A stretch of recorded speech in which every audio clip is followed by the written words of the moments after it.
જય શ્રી કૃષ્ણ. સ્વાગત છે તમારું મારી ચેનલમાં. આજે આપણે ગરમીઓમાં મજા પડી જાય તેવી આઈસ્ક્રીમની રેસીપી બનાવીશું. તો ચાલો રેસીપી શરૂ કરીશું. તો સૌથી પહેલાં આપણે આઈસ્ક્રીમ બનાવવા માટે આ બે ગોલ્ડ લઈશું અને તેને આ રીતે નોનસ્ટિકની કઢાઈ લેવાની છે, તેમાં ખાલી કરી લઈશું. તો મેં આ 2 થેલી દૂધ લીધું છે એ મેં આમાં ખાલી કરી લીધું છે.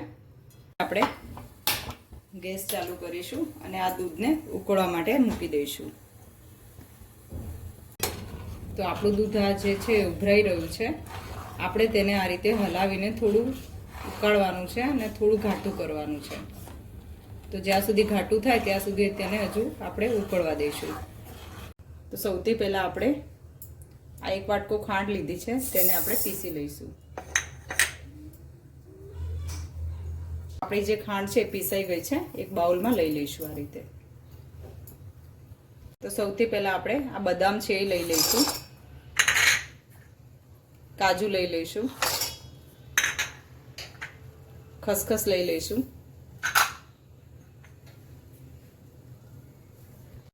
તો આ કેસર નાખી દઈશું અને આ 2 ચમચી જેટલો કસ્ટર્ડ પાવડર છે તે પણ આપણે નાખી દઈશું.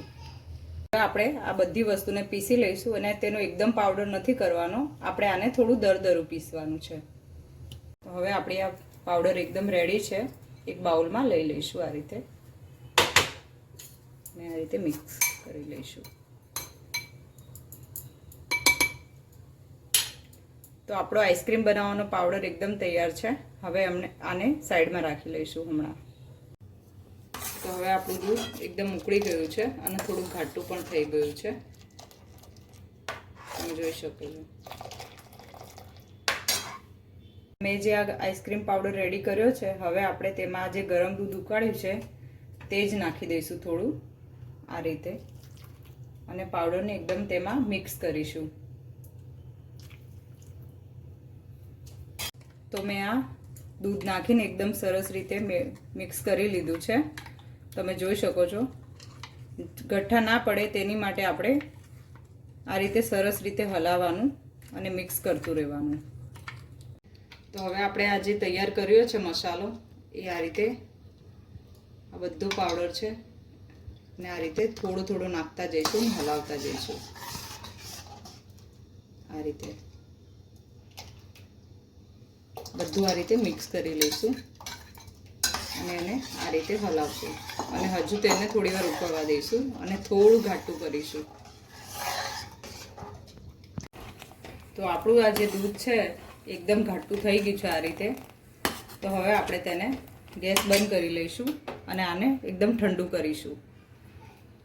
તો મેં આ અમૂલની ફ્રેશ ક્રીમ લીધી છે, તે આપણે આ રીતે 1 ચમચો નાખી દઈશું. આ રીતે 1 ચમચો ભરીને તે નાખી દઈશું અને આ રીતે તેને મિક્સ કરી લઈશું. તો હવે આપણે આ ગ્રાઇન્ડરથી તેને બરાબર ફેટી લઈશું.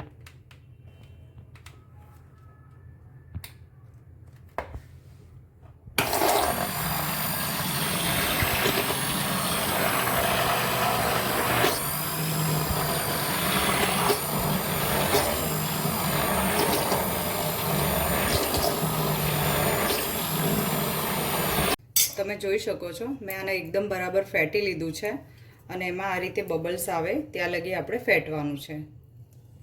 તો મેં એક પેન લીધું છે. હવે તેમાં હું 1 ચમચી બટર નાખીશ અને તેને બરાબર મેલ્ટ થવા દઈશ.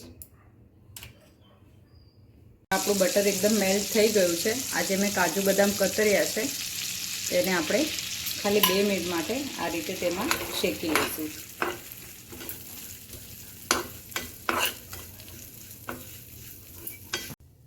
તો આ કાજુ બદામ છે એ મસ્ત આપણા એકદમ રોસ્ટ થઈ ગયા છે, તેને પણ આ રીતે અંદર નાખી લઈશું અને બરાબર મિક્સ કરી લઈશું.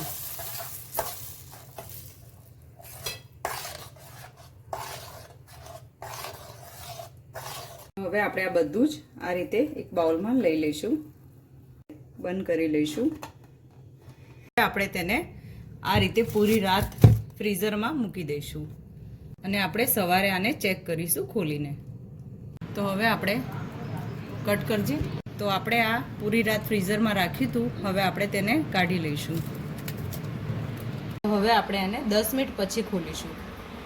તો હવે આપણે ઢાંકણ ખોલીને એકવાર ચેક કરી લઈશું. તો તમે જોઈ શકો છો આપણી આઈસ્ક્રીમ એકદમ સરસ રીતે જામી ગઈ છે. અને આ મેં 1 લીટર દૂધથી ઘરે જ બનાવી છે અને ઘરની જ બધી વસ્તુથી આપણે બનાવી છે અને મેં આમાં કોઈ મિલ્ક પાવડરનો ઉપયોગ નથી કર્યો. તો હવે આપણે તેને આ રીતે કાઢીશું. તો તમે જોઈ શકો છો કેટલી ઇઝીલી આપણી આઈસ્ક્રીમ એકદમ નીકળે છે. તમે જોઈ શકો છો કેટલી સરસ બની છે. અને ફ્લેવરની વાત કરું તો આપણી આઈસ્ક્રીમ એકદમ ટેસ્ટમાં રાજભોગ જેવી જ બનીને તૈયાર થઈ છે.